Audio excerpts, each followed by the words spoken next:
Park Do-hoon wiped the sweat from his forehead and looked at the tomato plants in front of him. They were growing well. The red fruits hung heavy on the vines, almost ready to pick. He smiled and made a note on his tablet. After 3 years on Mira 7, the colony was finally producing enough food to feed everyone without supplies from Earth. The greenhouse dome around him was warm and humid. Sunlight came through the clear panels above, filtered by the thin atmosphere of this alien world. Do-hoon liked working here. It was quiet, peaceful. He could think clearly among the plants. His communicator beeped. It was Kim Yuna, the colony administrator. Do-hoon, come to the central plaza. Now. Her voice was tight, scared. Do-hoon had never heard her sound like that before. What is happening? He asked. Just come. Everyone needs to see this. Do-hoon put down his tools and walked out of the greenhouse.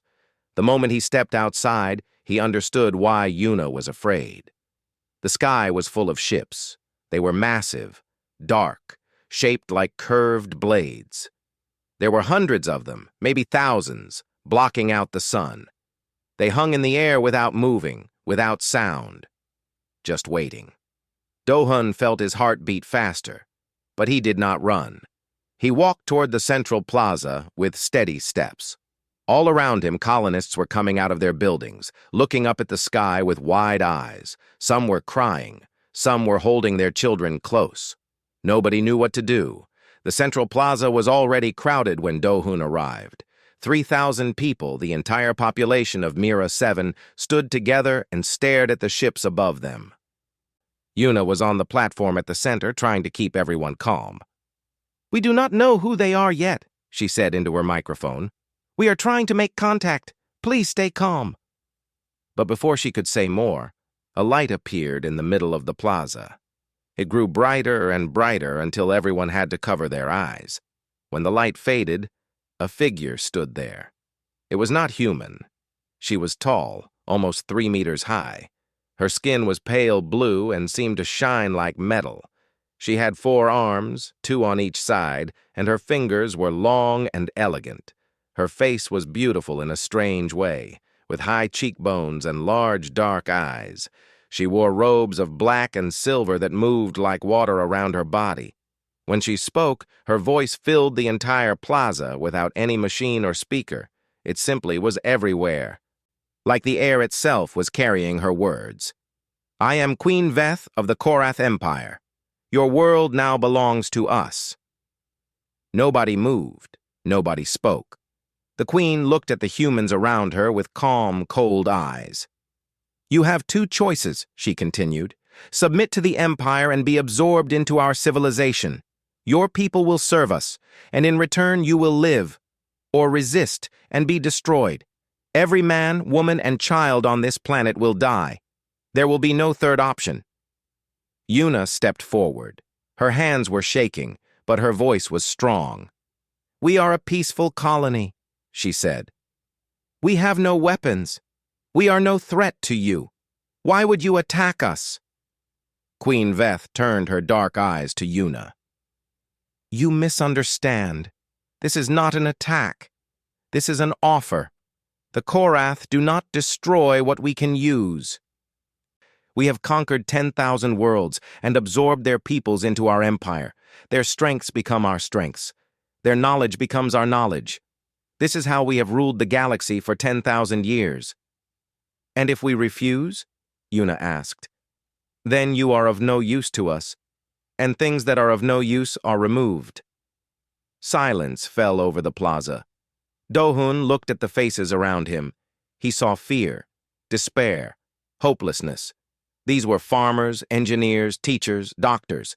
They had come to Mira 7 to build a new life, not to fight a war. They had no way to resist an empire that ruled the galaxy. But Do-hoon did not feel despair. He felt something else, curiosity. He looked at the queen, really looked at her. She stood with perfect posture, her 4 arms folded in front of her. Her face showed no emotion. But her eyes moved constantly, watching the humans, studying them. She was not just delivering a message, she was observing. Do-hun took a step forward. Then another. People around him whispered and tried to pull him back, but he kept walking until he was only a few meters from the queen. She looked down at him. Her eyes narrowed slightly. "You approach me?" she said. "Why?" Do-hun met her gaze. He did not look away. "I want to understand," he said.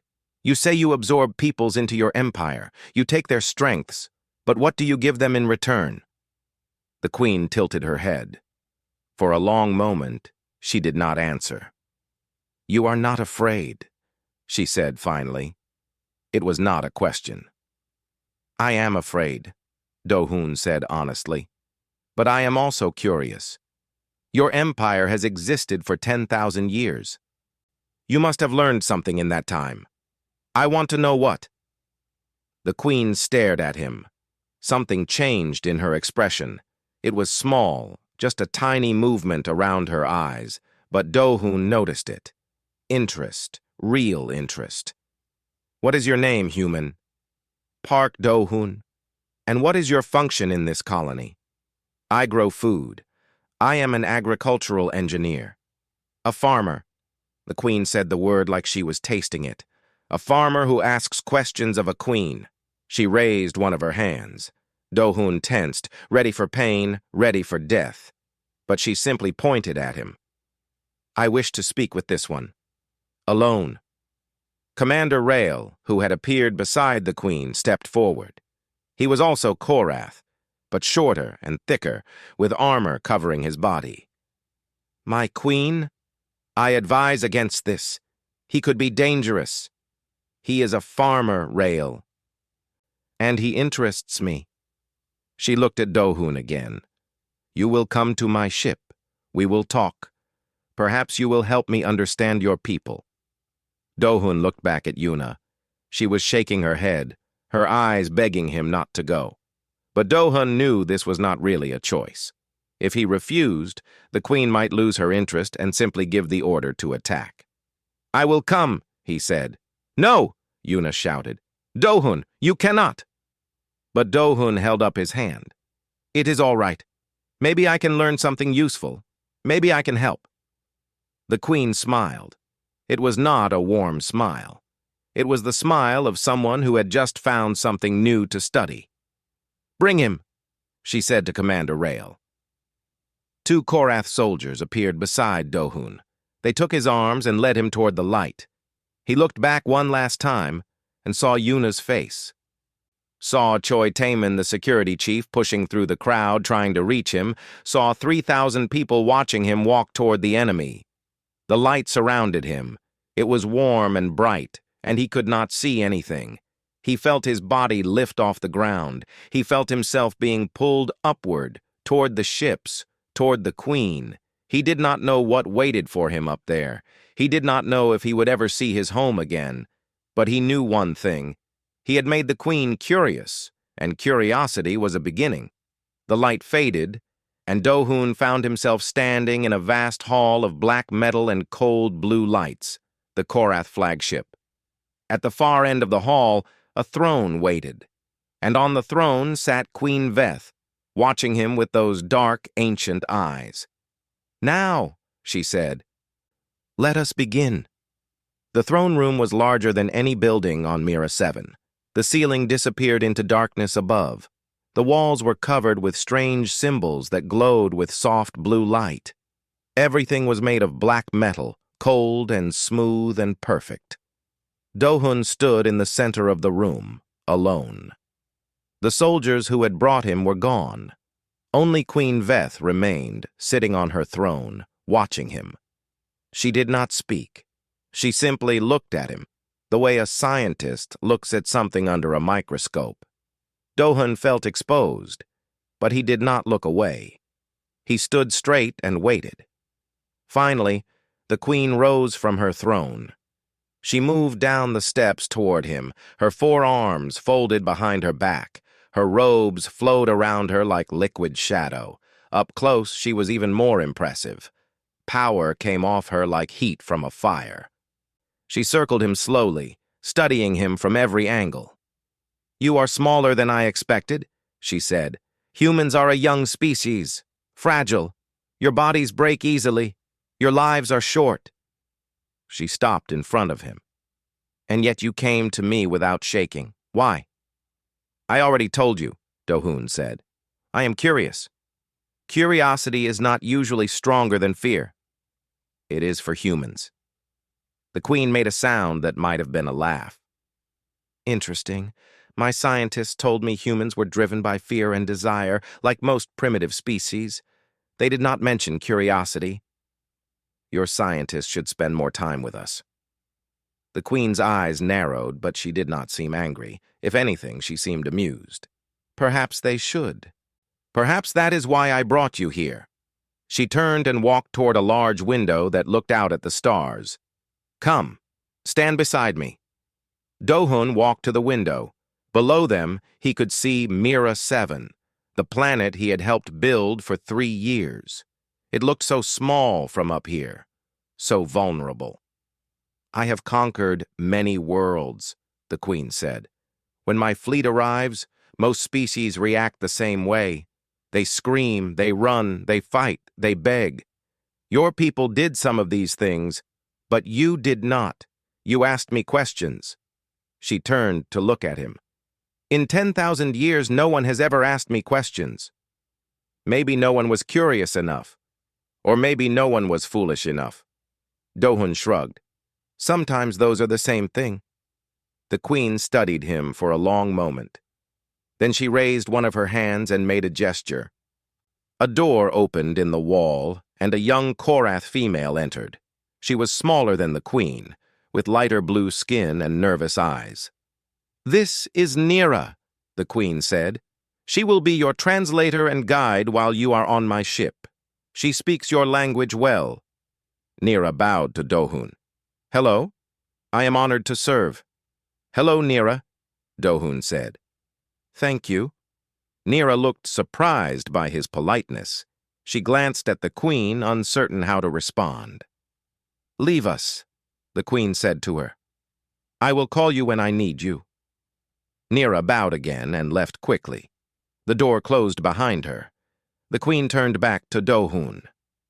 Now, let us discuss your future. And the future of my people, Do-hoon said. Yes, and the future of your people. The Queen walked to a table that rose from the floor. On it appeared a hologram of Mira 7, rotating slowly. I will be direct with you, Park Do-hoon. I could take this world by force. It would cost me nothing. Your colony has no defenses. My fleet could destroy it in minutes. Then why do you not? Because destruction is wasteful. The Korath do not destroy. We absorb. We take the best of each species and add it to ourselves. That is how we became great. She looked at him. Humanity interests me. You are creative, adaptable. You feel emotions more strongly than any species we have encountered. These are useful qualities. We are not tools, Do-hoon said. Everything is a tool. The question is what purpose it serves. The Queen moved closer to him. I am going to offer you a choice, Park Do-hoon, a choice I have never offered to anyone before. Do-hoon felt his heart beating faster. What choice? The Queen's dark eyes locked onto his. Become mine, my consort, my companion. Stand beside me, and I will let your people keep their world. Mira 7 will remain free. Earth will remain free. Humanity will be protected under my authority. Do-hoon stared at her. He could not speak. Or, the Queen continued, refuse me, and your planet will be conquered. Your people will be absorbed into the Empire as servants. Earth will be next. Every human in the galaxy will belong to the Korath. You are asking me to give myself to you, Do-hoon said slowly, to be your property.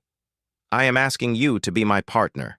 But yes, you would belong to me. And if I belong to you, humanity stays free. Yes. Why? Do-hoon asked. Why me? I am nobody. I am a farmer. There are leaders on my planet, important people. Why not ask one of them? The Queen tilted her head. Because they would say yes immediately. They would do anything to save their people. There would be no meaning in it. She reached out and touched his face with one of her long fingers. Her skin was cool and smooth. But you asked me questions. You looked at me with curiosity, not fear. You are different, and I want something different.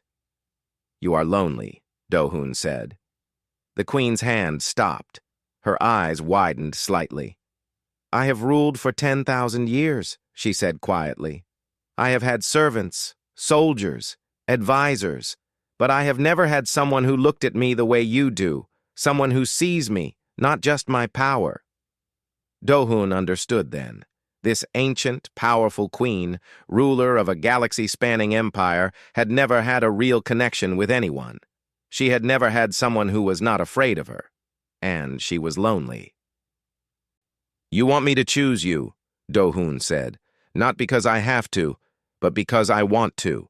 Yes, but you are forcing me. If I refuse, my people suffer. That is not a real choice. The queen pulled her hand back. Her expression hardened. It is the only choice I can offer. I am a queen. I do not beg. Do-hoon thought for a long moment. His mind raced through possibilities. If he said yes, he would lose his freedom forever. He would belong to her, but his people would be safe. If he said no, everyone he loved would become slaves or die. But there had to be another way. There had to be something else he could offer. How long do I have to decide? He asked. 3 days. And you will keep your word? If I agree, humanity stays free? The queen's eyes flashed with something that might have been offense. I have never broken a promise in 10,000 years. My word is absolute. Do-hoon nodded slowly. Then I need time to think. You need time to find a way to refuse me without consequences, the queen said. There is no such way. Maybe not. But I need to think anyway. The queen studied him for a long moment. Then she made a gesture, and the door opened again. Nira will show you to your quarters. You will be comfortable. You will have food and water, but you will not leave this ship. She turned away from him, looking out the window at the stars. In 3 days, you will give me your answer, and then we will see what kind of man you really are. Nira appeared at Do-hoon's side. Please follow me, she said softly. Do-hoon looked at the queen one more time. She did not look back. She stood alone at the window, 4 arms folded behind her back, staring at the endless dark. He followed Nira out of the throne room and through long corridors of black metal. His mind was spinning. 3 days. He had 3 days to find a way to save his people without losing himself. She has never done this before, Nira said suddenly. Do-hoon looked at her. What do you mean? The queen. She has never spoken to a conquered species this way. She has never offered anyone a personal choice. Nira's voice was barely above a whisper. You have done something to her. I do not know what. But she is different since she met you. Do-hoon did not know what to say. He just kept walking, deeper into the ship, further from home. Behind him, in her throne room, Queen Veth stood alone, thinking about a human farmer who had looked at her without fear, and wondering, for the first time in 10,000 years, what it would feel like to be chosen. Do-hoon sat alone in his quarters on the Korath ship. The room was simple but comfortable. A bed, a table, a window that looked out at the stars. Everything was clean and cold like the rest of the ship. He had not slept. He had spent the whole night thinking about the Queen's offer, become hers, and save humanity, refuse, and watch everyone he loved become slaves. It was not really a choice. It was a trap. But something about the Queen stayed in his mind. The way she had looked at him, the way her voice had changed when he called her lonely. She was ancient and powerful, but underneath all that power, she was also alone. Maybe that was the key. Maybe he could use that. A soft knock came at his door. Nira entered carrying a tray of food. "Good morning," she said. "I brought you breakfast." "Thank you." Do-hoon took the tray and set it on the table. He was not hungry, but he knew he needed to eat. He needed to stay strong. Nira stood by the door, watching him with curious eyes. "May I ask you a question?" "Yes." "Why are you not afraid?"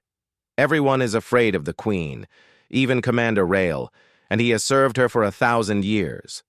But you speak to her like she is just a person." Do-hoon thought about the question. "Because she is just a person. She is powerful, yes. But she still feels things. She still wants things. That makes her a person." Korath do not think that way. We believe the Queen is above personal feelings. She exists to serve the Empire. "And what do you believe, Nira?" The young translator hesitated. "I believe what I am told to believe." Do-hoon smiled sadly. "That is not the same as believing." Nira did not answer. She bowed and left the room. Do-hoon ate his breakfast slowly. Then he asked the guards outside his door to send a message to the colony. He needed to speak with Yuna. An hour later, he was allowed to use a communication screen. Yuna's face appeared, tired and worried. "Do-hoon, are you all right? What happened? What do they want?" "I am fine," he said. "They are treating me well.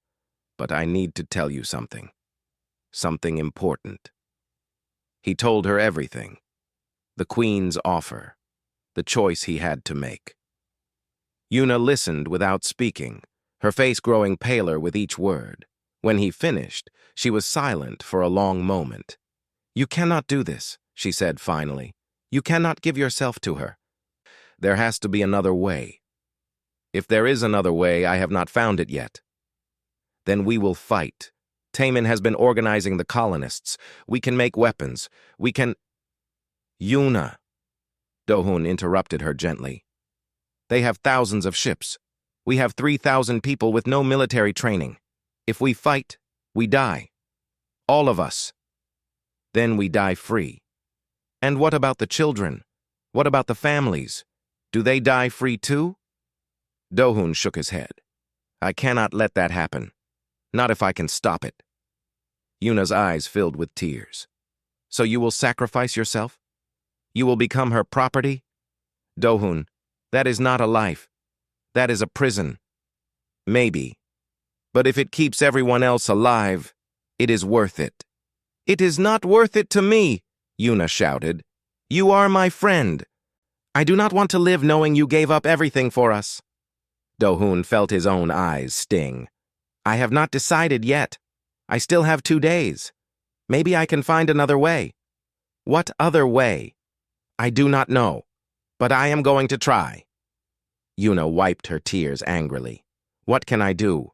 How can I help?" "Keep everyone calm. Tell them the invasion is delayed. Do not tell them about the Queen's offer. Not yet. They will ask questions. Tell them I am negotiating. It is not completely a lie." Yuna nodded slowly. "All right, but Do-hoon, please be careful. She is dangerous." "I know." The communication ended. Do-hoon sat alone again, staring at the blank screen. 2 days. He had 2 days to find a way to save his people without becoming a prisoner. He thought about everything the Queen had said. She wanted him because he was different. Because he asked questions. Because he was not afraid. She wanted him to choose her, not just submit to her. That was important. She did not want a slave. She wanted something real. Maybe he could give her something real without giving up everything. That afternoon, Nira came to his quarters again. "The Queen wishes to see you," she said. "Already? I thought I had 3 days." She did not explain. She only commanded. Do-hoon followed Nira back to the throne room. But this time, the Queen was not sitting on her throne. She was standing by the window looking at the stars. "Leave us," she said to Nira. The door closed. They were alone. "I have been thinking about our conversation," the Queen said without turning around. "About what you called me. Lonely. Yes. She turned to face him. Her expression was strange, not angry, but not calm either. No one has ever said that to me before. No one would dare. I was not trying to insult you. I know, that is what makes it worse. She walked toward him slowly. You see things, Park Do-hun. Things that others do not see. Things I did not want anyone to see. Is it true? The queen stopped in front of him. For a moment, she looked almost vulnerable. Yes, it is true. I have ruled for 10,000 years. I have everything, power, wealth, immortality. But I have never had anyone who understood me, anyone who saw me as something other than a queen. Your people love you, Do-hun said. My people fear me. That is not the same thing. No, it is not. They stood in silence. Outside the window, the ships of the Korath fleet hung in the darkness like sleeping giants. I still have 2 days, Do-hun said finally. Before I give you my answer, I want to use that time. To find a way to escape? No. To find a way to give you what you really want. The queen's eyes narrowed. And what do I really want? You want someone to choose you, not because they have to, not because they are afraid, but because they see you and want to be with you. And you think you can give me that? I think I can try, but not like this. Not with threats and ultimatums. Do-hun took a breath. I want to make you a counteroffer. The queen's expression flickered with surprise. You are making demands of me? I am asking for a chance. That is all. The throne room was silent. The queen stood perfectly still, her 4 arms at her sides, her dark eyes fixed on Do-hun's face. Speak, she said finally. I will listen. Do-hun felt his heart pounding. This was his only chance. If this did not work, he would have to accept her original offer, or refuse, and watch his people die. You have conquered 10,000 worlds, he said, but you have never understood any of them. You absorb their strengths, but you never learn who they really are. That is efficient. That is incomplete. You are powerful, but you are not wise. You rule, but you do not understand. The queen's eyes flashed with anger. You insult me. I am being honest with you. That is what you said you wanted. Someone who sees you for who you really are. Well, I see you, and I see that you are missing something important. And what is that? Connection. Real connection. The kind you cannot take by force. The queen stared at him. Her anger faded slowly, replaced by something that looked almost like hunger. What are you proposing? She asked quietly. Do-hun stepped forward. Let me teach you about humanity, about who we are and why we are different. Let me show you what you cannot conquer. And in return you wait. You do not absorb my people. You do not attack Earth, you just learn. For how long? Until you understand, and then you can make your decision. About me, about humanity, about everything. The queen was silent for a long time. Do-hun could see her thinking, calculating, weighing the options. And if I agree to this, she said slowly, you will stay on my ship? You will be mine? I will stay. But I will not be yours. Not yet. Maybe not ever. That is the point. I am offering you a chance to earn something real. But you have to be patient. I have not been patient in 10,000 years. Then maybe it is time to learn. The queen looked at him, and slowly, very slowly, she smiled. You are either very brave or very stupid, Park Do-hun. Probably both. The queen laughed. It was a strange sound, like she had not used it in a long time. Very well, she said. I accept your offer. Teach me about humanity. Show me what I cannot conquer. Her smile faded. But know this. If you try to deceive me, if you try to escape, this agreement ends, and my original offer returns. Do you understand? I understand. Then we begin tomorrow. She turned back to the window. "You may go." Do-hun walked to the door. He felt light, almost dizzy. He had bought himself time. He had found another way. But as he stepped into the corridor, he knew the hardest part was still ahead. He had to teach an ancient queen how to be human, and he had no idea where to start. The next morning, Do-hun woke early. He had slept better than the night before, but his mind was already racing. Today he would begin teaching Queen Veth about humanity. He had made a bold promise. Now he had to keep it. But how do you explain what makes humans special? How do you show someone the value of emotion, of connection, of love, when they have lived for 10,000 years without any of those things? He was still thinking about this when Nira came to bring him to the queen.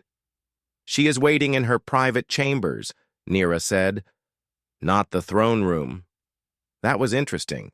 The private chambers meant she wanted to talk without formality, without the throne between them.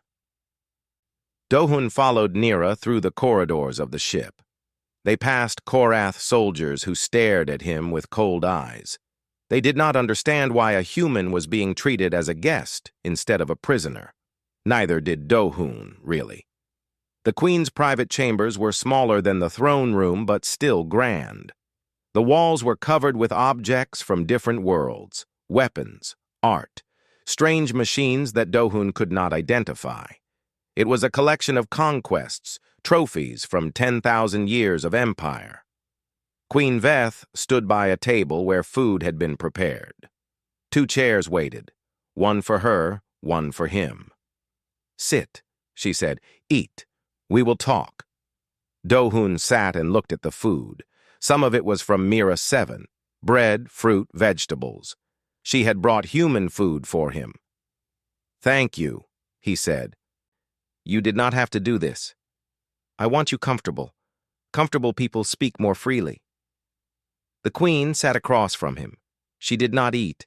She just watched him. "Begin your lesson, Park Do-hun.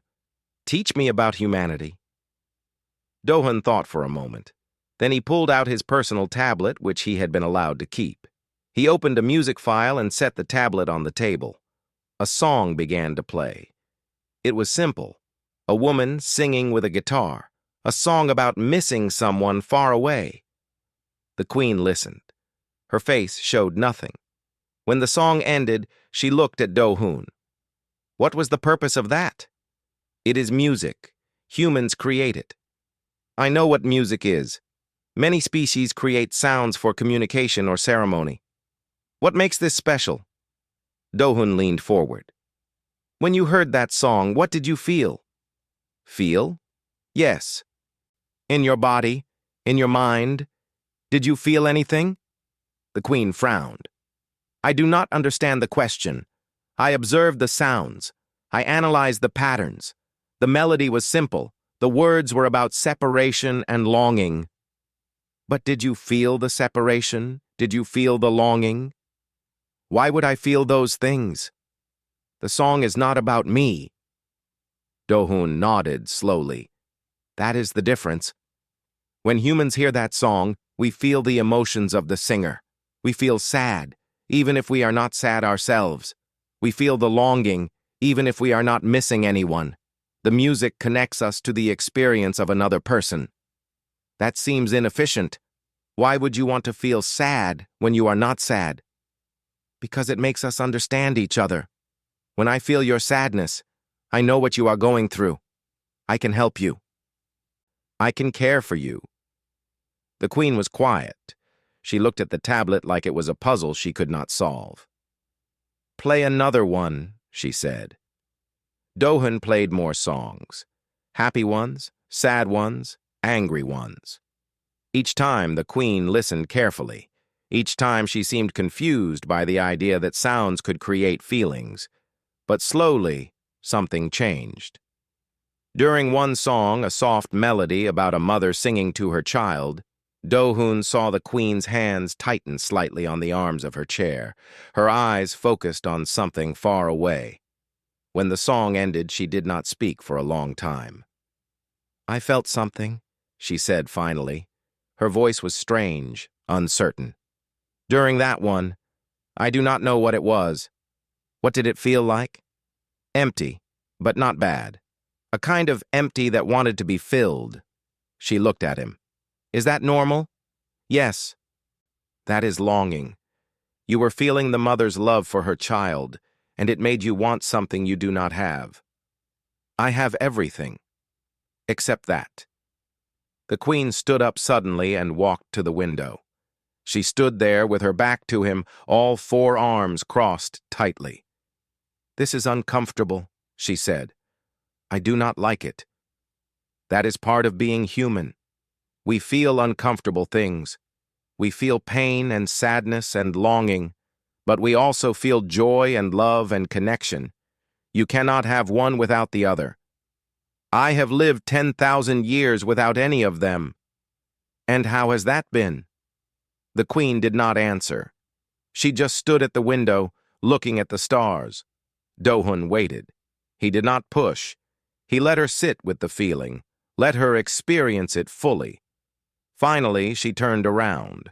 Her face was calm again, controlled. But something in her eyes was different, softer. What else? She asked. What else do you want to show me? I want to show you my home, the colony. I want you to see how humans live together. You want me to go down to the planet? Yes, in disguise, not as a queen, just as a visitor. The Queen's eyes narrowed. This could be a trap. It is not a trap. I gave you my word. I will not try to escape or deceive you. I just want you to see us, really see us. Why is this important? Because you cannot understand humanity from up here. You cannot learn about us from reports and data. You have to walk among us, talk to us, see how we treat each other. The Queen considered this for a long moment. Then she nodded. Very well. We will go to your colony, but Commander Rael will not approve. He already thinks I am being foolish. Then do not tell him. The Queen actually smiled at that. You are a bad influence, Park Do-hun. I am trying to be. That afternoon, they transported down to Mira 7. The Queen wore a device that changed her appearance. She looked human now, a tall woman with dark hair and pale skin. Only her eyes were the same, deep and ancient and watching everything. They walked through the colony together. Do-hun showed her the farms, the schools, the homes. He showed her people working, people resting, people laughing together. He showed her children playing in the streets. The Queen watched everything without speaking. She saw a man help an old woman carry her bags. She saw two friends arguing loudly about something and then hugging and laughing. She saw a mother comfort a crying child. They touch each other often, she observed. Yes, humans need physical contact. It makes us feel safe and connected. Korath do not touch except in combat or reproduction. That sounds lonely. The Queen did not answer. They stopped at a small park where children were playing. One little girl, maybe 5 years old, ran up to them. She was holding a flower. Hello, she said, looking up at the Queen. You are very tall. Are you new here?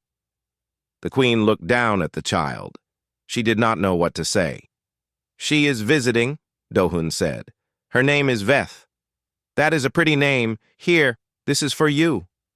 The girl held up the flower. I picked it myself. The Queen stared at the flower. She did not move. Take it, Do-hun said softly. It is a gift. Slowly, the Queen reached down and took the flower from the child's hand. The girl smiled brightly and ran back to her friends.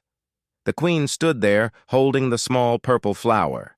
Her face was strange, confused, moved. Why did she do that? She asked. Because she wanted to make you happy. She saw you and thought you might like a flower, so she gave you one. But she does not know me. She gains nothing from it. She gains the joy of giving. That is enough. The Queen looked at the flower in her hand. For a moment, just a moment, Do-hun thought he saw something glisten in her ancient eyes. I do not have a word for this, she said quietly. We call it kindness, or generosity, or love. Love. The queen said the word like it was from a foreign language. This is love? A small piece of it, yes. They stood in the park as the sun began to set. The sky turned orange and pink over the colony. Children laughed in the distance, and the queen of the Korath Empire held a small flower and tried to understand what it meant to be human. That night, back on the ship, she did not dismiss Do-hoon immediately. She sat in her chambers, still holding the flower, looking at it like it contained all the secrets of the universe. I felt something today, she said. When the child gave me this, I felt warm, like something opened inside me. That is belonging, Do-hoon said. That is what it feels like to be part of something.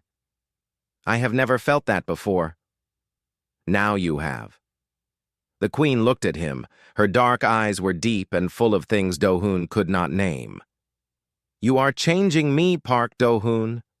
I do not know if I should thank you or be angry. Why not both? The queen laughed. That strange, rusty laugh that sounded like she had not used it in centuries. Both, she agreed. I will be both. She looked at the flower one more time. Then she set it carefully on her table, like it was the most valuable object in the room. Tomorrow, she said, we will continue. Yes, Do-hoon said, tomorrow. He left her chambers and walked back to his own quarters. He felt tired, but also hopeful. Something was changing. Slowly, carefully, the queen was beginning to feel. But far away, in another part of the ship, Commander Rail watched the recordings of their visit to the planet. His face was hard with anger. The queen had been compromised. She had been corrupted by this human, and Rail knew he had to do something about it. The days passed quickly. Each morning, Do-hoon would meet with Queen Veth in her private chambers. Each day, he would show her something new about humanity. He showed her art, paintings and sculptures made by human hands. She studied them carefully, trying to understand why humans would spend so much time creating things that served no practical purpose. This one, she said, pointing to a painting of a sunset over the ocean.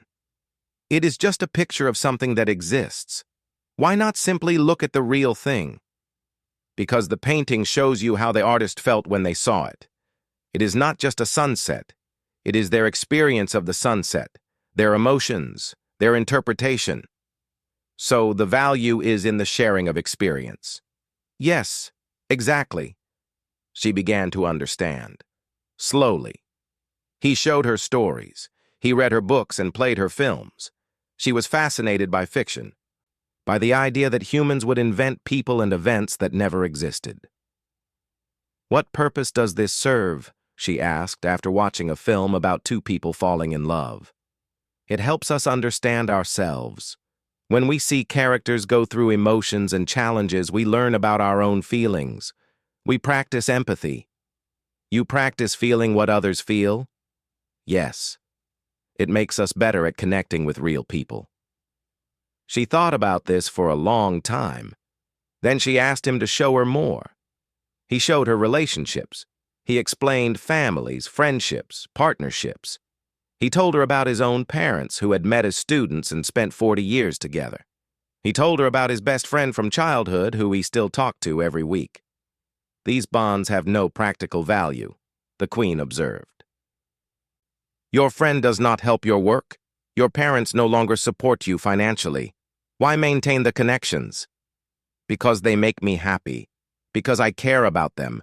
Because life is better when you share it with people you love. Love. She said the word often now. She was trying to understand it. One evening, she asked him directly, "Have you ever been in love, Park Do-hoon?" He hesitated. Once, in university. Her name was Minji. We were together for 3 years.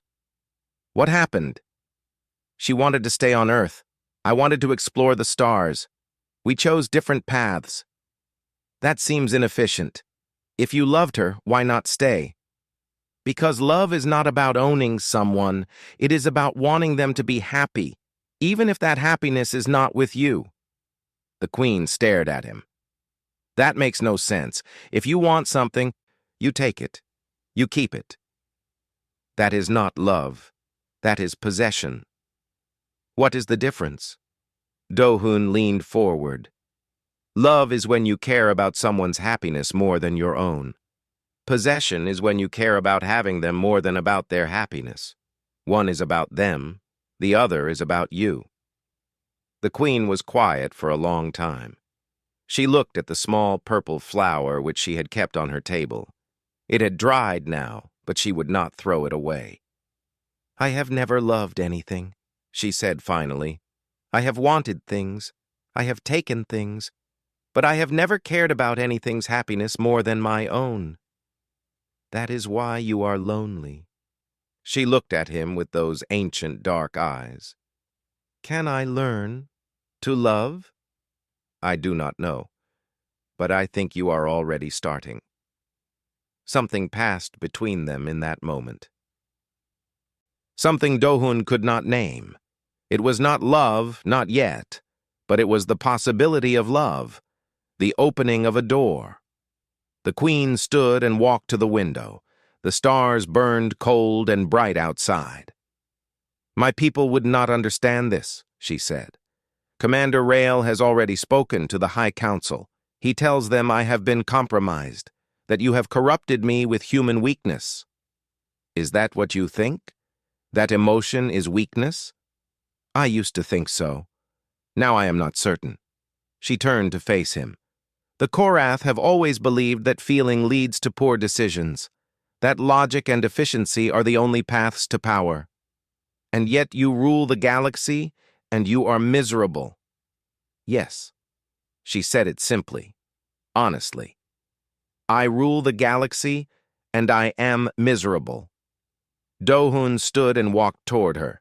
He stopped a few feet away, close enough to see the strange light in her eyes. You do not have to be, he said. You can choose something different. You can change. Change is dangerous. Change makes you vulnerable. Change is also growth. You cannot become better if you stay the same. The queen looked at him for a long moment. Then she did something unexpected. She reached out and took his hand. Her skin was cool and smooth like polished stone, but her grip was gentle, almost uncertain. You are changing me, she said. I do not know what I am becoming, but I know I do not want to go back to what I was. Then do not go back. It is not that simple. My people expect a certain kind of queen. If I change too much, they will lose faith in me. Or worse. Or worse? She did not answer, but Do-hun understood. If she changed too much, someone might try to remove her, someone like Commander Rael. Then we have to be careful, Do-hun said. We have to show them that this is not weakness, that what you are learning makes you stronger, not weaker. How? I do not know yet, but we will figure it out. The queen squeezed his hand, just once. Then she let go. Tomorrow, she said. We will continue tomorrow. Yes, tomorrow. But tomorrow would not come as they expected. That night, while Do-hun slept, Nira came to his quarters. She was breathing fast, her eyes wide with fear. You have to wake up, she whispered. Something is happening. Do-hun sat up quickly. What is it? Commander Rael. He has sent a message to the High Council. He has told them the Queen is unfit to rule. He is asking for permission to take command of the fleet. Do-hun felt cold spread through his chest. A coup? Yes, and if the council agrees, he will arrest the Queen, and he will kill you. Where is the Queen now? In her chambers. She does not know. Rael has blocked her communications. Do-hun got out of bed and dressed quickly. His mind was racing. He had to warn the Queen. He had to stop this. Can you take me to her? He asked Nira. It is dangerous. Rael's soldiers are everywhere. I do not care. Take me to her, Nira hesitated. Then she nodded. Follow me. Stay quiet. They moved through the dark corridors of the ship. Dohun saw Korath soldiers at every corner, their weapons ready. Whatever Rael was planning, it was going to happen soon. They reached the Queen's chambers. The door was locked. I can override it, Nira said. She worked at the control panel with trembling fingers. But once I do, they will know we are here. Do it. The door slid open. Dohun rushed inside. Queen Veth stood in the middle of the room. She was already dressed for battle, wearing armor that Dohun had never seen before. It was black and silver, covering her body, with weapons built into each of her 4 arms. You know, Dohun said, I felt it. Something was wrong. She looked at him. Rael? Yes, he is asking the council to remove you. He says you have been compromised. Have I? You have changed. That is not the same thing. The Queen smiled grimly. Rael will not see the difference, neither will the council. What will you do? What I must. She walked toward the door. Rael thinks I am weak because I have shown emotions. He thinks I have forgotten how to be a queen. Her eyes hardened. He is wrong. Let me help. No, this is my fight. Your fight is my fight now. If you fall, my people fall with you. The Queen looked at him. For a moment, her face softened. You really believe in this, do you not? In connection? In standing together? I do. Then stand with me, Park Dohun. But stay behind me. This will be dangerous. They walked out of the chambers together. The ship was quiet, but Dohun could feel the tension in the air. Something was about to break. And when it broke, everything would change. For better or for worse. The corridors of the Korath flagship were silent as Queen Veth walked through them with Dohun behind her. Nira followed at a distance, too frightened to come closer but too loyal to stay away. Soldiers stood at every corner. They watched the Queen pass with uncertain eyes. They had received orders from Commander Rael, but they had also served the Queen for centuries. They did not know who to follow. They are confused, Dohun whispered. Good. Confusion creates hesitation. Hesitation creates opportunity. They reached the command center. The massive doors were sealed. 2 guards stood in front of them, weapons raised. Stand aside, the Queen commanded. The guards looked at each other. Then one of them spoke. Commander Rael has taken command of the ship. By order of the High Council, you are to return to your chambers and wait for judgment. The High Council has not given any such order. Rael is lying to you. We have our instructions. And I am your queen. My instructions come first. The guards hesitated again. Their weapons were still raised, but their hands were shaking slightly. Queen Veth took a step forward. She seemed to grow taller, more powerful. Her presence filled the corridor like pressure before a storm. I have ruled this empire for 10,000 years, she said. Her voice was calm but absolute. I have led you through wars that burned across galaxies. I have made the Korath the greatest power in the universe. Do you truly believe I would let one commander take that from me? The guards looked at each other again. Then, slowly, they lowered their weapons and stepped aside. The doors opened. The command center was vast, filled with screens and controls, and the hum of power. Commander Rael stood at the main console, surrounded by his loyal soldiers. When he saw the Queen enter, his face twisted with anger. You should not be here, he said. The Council has removed you from command. The Council has done nothing of the kind. You have lied to them, and you have lied to my soldiers. The Queen walked toward him, her 4 arms relaxed at her sides. You think because I have shown emotion, I have become weak. You think because I have learned from this human, I have forgotten who I am. You have been corrupted. The queen I served would never lower herself to learn from a primitive species. The queen you served was alone, isolated, unhappy. She stopped a few meters from Rael. I am still your queen, but I am becoming something more. You are becoming nothing. You are throwing away 10,000 years of Korath strength for the feelings of a creature who will be dead in 60 years. Dohun stepped forward. Those feelings are why humanity will outlast your empire. Rael looked at him with disgust. You should not speak here, human. You have no place in this. He has every place, the queen said. He has shown me things I never understood before. Things that make me a better ruler. Things that make you weak. No, things that make me strong enough to change. Rael's hand moved toward his weapon. Then I will change things for you. He drew his gun and fired. But the queen was faster. She had known this moment would come. She had been ready for it. She moved like water, like shadow, like something that had been killing for 10,000 years. One of her arms knocked the weapon aside, while another struck Rael in the chest and sent him flying across the room. His soldiers raised their weapons. The queen's weapons extended from her armor, glowing with deadly energy. You will die here, Rael gasped, climbing to his feet.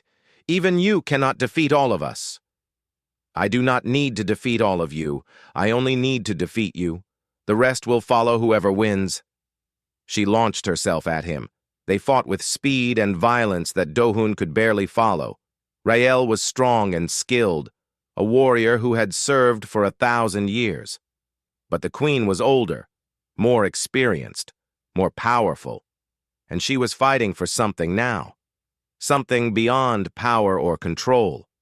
She was fighting for the chance to become something new. The battle lasted only minutes but felt like hours. They crashed through consoles and shattered screens. Energy blasts burned holes in the walls. Soldiers watched but did not interfere.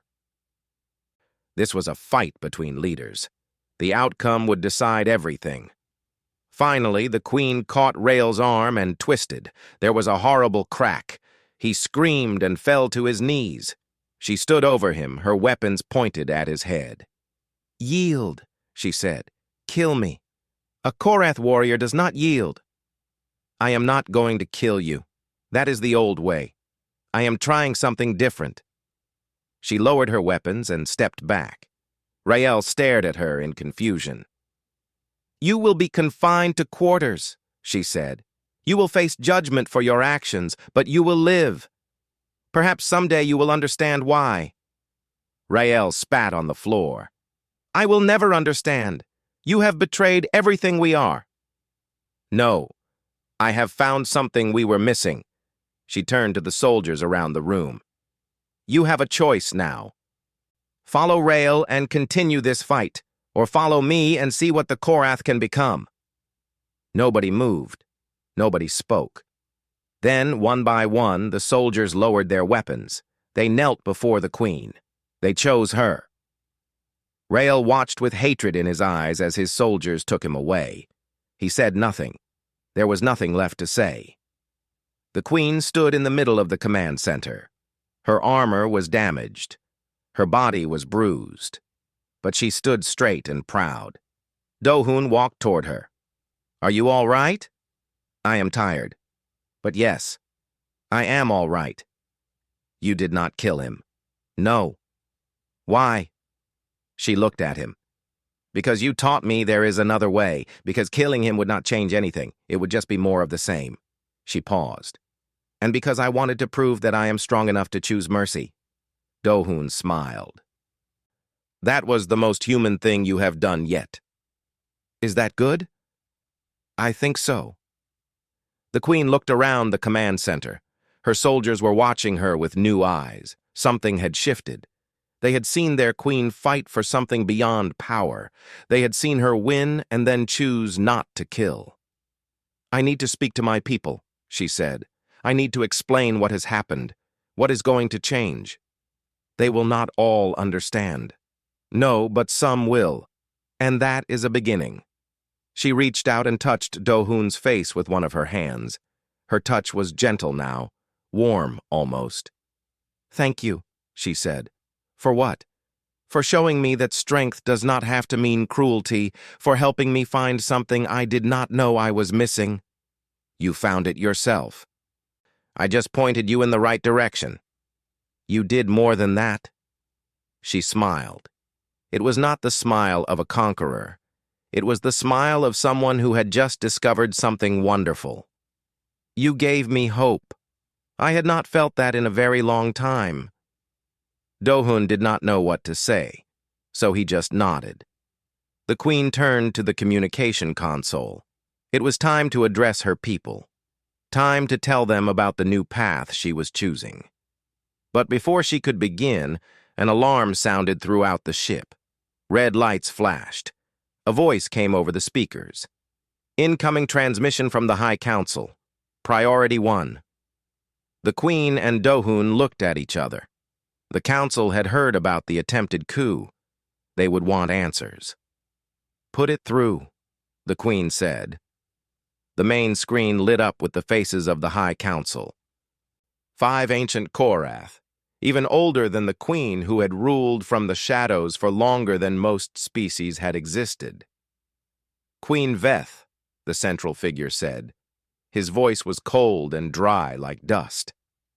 "We have received troubling reports about your behavior, about your interest in the human species, about the changes you are making."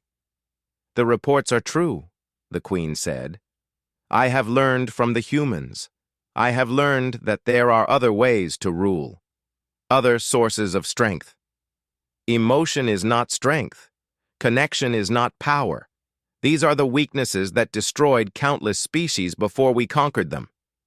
Or perhaps they are the strengths that those species never had the chance to develop, because we destroyed them too quickly." The council members looked at each other. They did not like what they were hearing. "You are proposing a change in Korath policy?" "Yes. I am proposing that we try alliance instead of conquest, partnership instead of absorption. I am proposing that we learn from other species instead of simply taking from them." "This is unacceptable. This is necessary. We have ruled for 10,000 years, but we have not grown. We have not changed. We have just taken and taken until we have become empty." She paused. "I do not want to be empty anymore." The council was silent. They stared at the Queen through the screen, their ancient eyes unreadable. "You ask us to change 10,000 years of tradition," the central figure said finally. "I ask you to consider that maybe 10,000 years is long enough. Maybe it is time to try something new." The council looked at each other again. They seemed to communicate without words, in the way of beings who had known each other for millennia. "We will consider your proposal," the central figure said at last. "But know this, Queen Veth. If this experiment fails, the consequences will be severe, for you, and for the humans you seem to care so much about." "I understand. You have 100 years. If your alliance with humanity does not prove valuable in that time, we will return to the old ways, and we will start with the conquest of Earth. 100 years, that is fair." The screen went dark.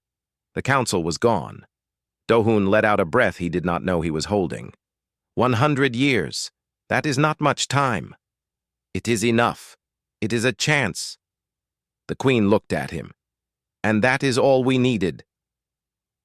Down on Mira 7, Yuna and Taman watched the Korath ships in the sky. They had seen the battle flashes, heard the strange noises. They did not know what was happening.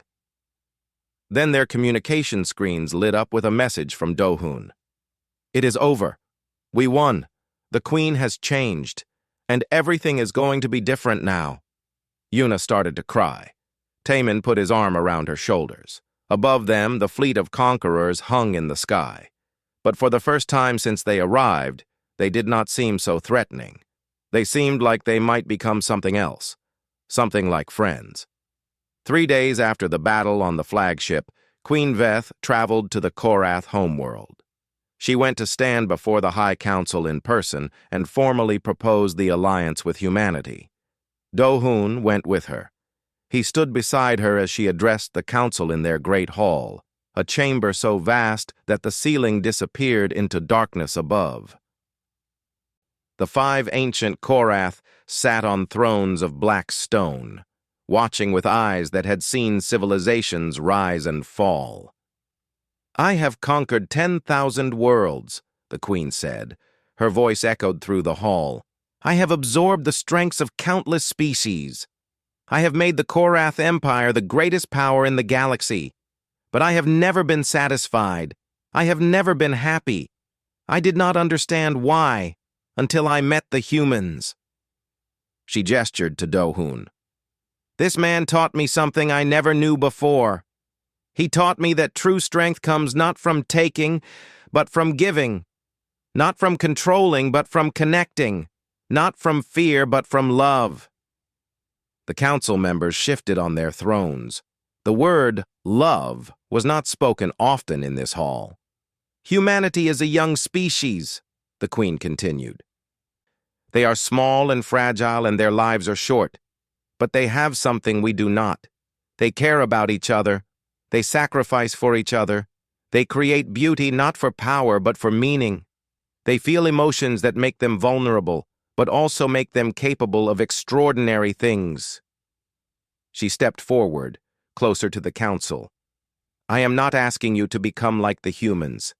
I am asking you to learn from them, to take their strengths not by force but by partnership, to grow not by absorbing but by understanding." The Central Council member leaned forward. "And what do we give them in return?" "Protection, technology, knowledge, access to the galaxy, a chance to become part of something greater without losing who they are." "This is unprecedented." "Yes, it is. That is why it might work." The council deliberated. They spoke in low voices that did not carry across the hall. Do-hoon watched them, trying to read their ancient faces. He could not tell what they were thinking.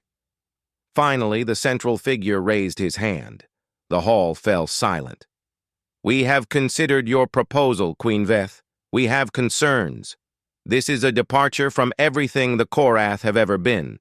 But we have also watched the Empire grow stagnant over the past millennia. We have conquered, but we have not evolved. Perhaps it is time to try something different." Do-hoon felt his heart beating faster. "We will approve a trial period. 100 years. The Korath will attempt alliance with humanity during this time. If the partnership proves valuable, we will consider extending it to other species. If it fails, we will return to the traditional methods." The queen bowed her head. "Thank you." "Do not thank us yet. 100 years is a short time for our kind, but it is several generations for humans. You will need to prove this works before most of them are dead." "I will. See that you do." The council meeting ended. Do-hoon and the queen walked out of the hall together into the strange light of the Korath homeworld. The sky was purple and 3 moons hung above them. "You did it," Do-hoon said. "We did it. I could not have done this alone. What happens now?" "Now we build something new. Now we show the council that alliance is better than conquest." She looked at him. "And now you have a choice to make." Do-hoon knew what she meant. The original deal was over. Humanity was safe. The invasion was canceled. He was free to go home. "You can return to your colony," the queen said. "You can go back to your life, your plants, your friends. I will not stop you." "Is that what you want?" "No. But what I want does not matter. You taught me that. Love is about the other person's happiness, not your own." Do-hoon smiled. "You were listening. I always listen. I have just never understood before." They stood in silence for a moment. The purple sky cast strange shadows across their faces. "I want to stay," Do-hoon said finally. The queen's eyes widened slightly. "You do?" "Yes, but not because I have to. Not because of any deal or threat or obligation. I want to stay because I choose to. Why? Because you are still learning. You have come so far, but you are not finished yet. And because I want to see what you become, I want to be part of it. He paused. And maybe because I am starting to care about you. Not as a queen, as a person. Queen Veth stared at him. For a long moment, she did not speak. Then she did something that Do-hun had never seen before. She laughed. A real laugh, full and warm and free. Not the rusty, uncertain laugh he had heard before. This was the laugh of someone who had just discovered joy. You are a strange human, Park Do-hun. And you are a strange queen. Perhaps that is why we understand each other. She reached out and took his hand. Her grip was firm but gentle, warm. Then stay, she said. Stay and help me build something new. Stay and teach me more about being human. I am not sure I can teach you much more. You are learning faster than I expected. Then stay and learn with me. We will figure it out together. Do-hun squeezed her hand. Together. I like that. They returned to Mira 7 the next day. The colony was waiting for them, 3,000 people who had lived under the shadow of conquest for weeks. When the Queen's ship landed and she walked out beside Do-hun, they did not know what to expect. Yuna stepped forward. What is happening? Are we safe? You are safe, Do-hun said. The alliance has been approved. The Korath will not conquer humanity. We are partners now. A murmur went through the crowd. Relief, disbelief, hope. How? Taemin asked. How did you do this? Do-hun looked at the Queen. I showed her what we are, and she decided we were worth more as friends than as subjects. Queen Veth stepped forward. The colonists tensed, but she made no threatening move. She just looked at them with those ancient dark eyes. I have ruled for 10,000 years, she said. I have conquered worlds without number, but I have never been happy. Your people showed me something I did not know was possible.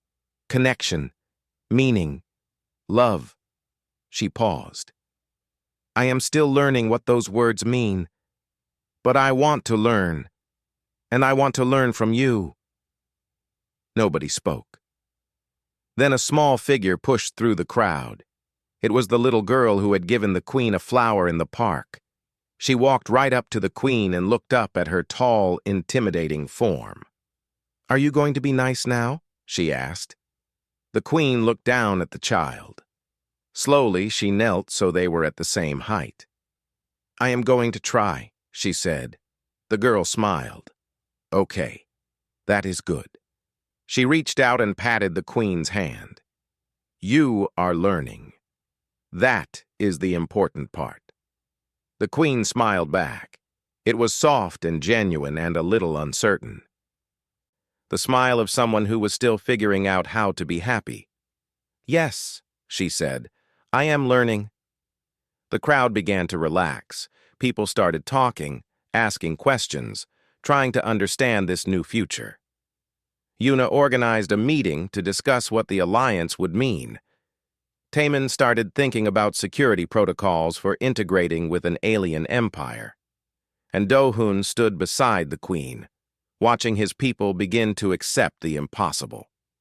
That evening, they stood on the observation platform at the edge of the colony.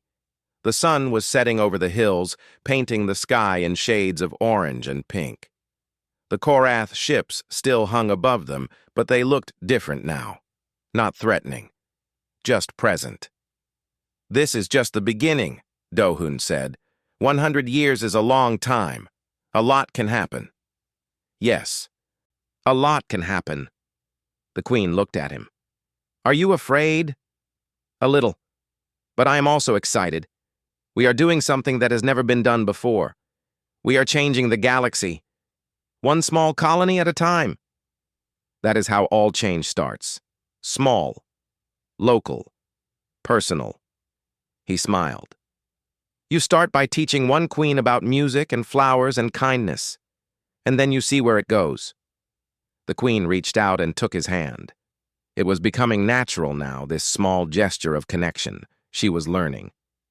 "I still do not fully understand love," she said quietly, "but I think I am beginning to feel it. That is all anyone can do, feel it and try to understand." "And you will help me?" "For as long as you want me to." She squeezed his hand. "Then I want you to help me forever." Do-hun laughed. "Forever is a long time. I have lived for 10,000 years. I know how long forever is." She looked at him, her dark eyes deep and warm. "And I am willing to spend it learning, if you are willing to teach." Do-hun looked at this ancient, powerful being who ruled a galactic empire. This queen who had conquered worlds and commanded armies and never felt love until a farmer from a small colony showed her what she was missing. "I am willing," he said. She smiled. And in that smile, Do-hun saw something he had never expected to find. Hope, possibility, the beginning of something beautiful. They stood together as the sun went down and the stars came out. Above them, the Korath fleet waited. Below them, the colony prepared for a new future. And between them, two people from different worlds held hands and looked at the universe they were going to change. Not through conquest, not through force, but through connection, through understanding, through love. The galaxy would never be the same. And that was exactly the point.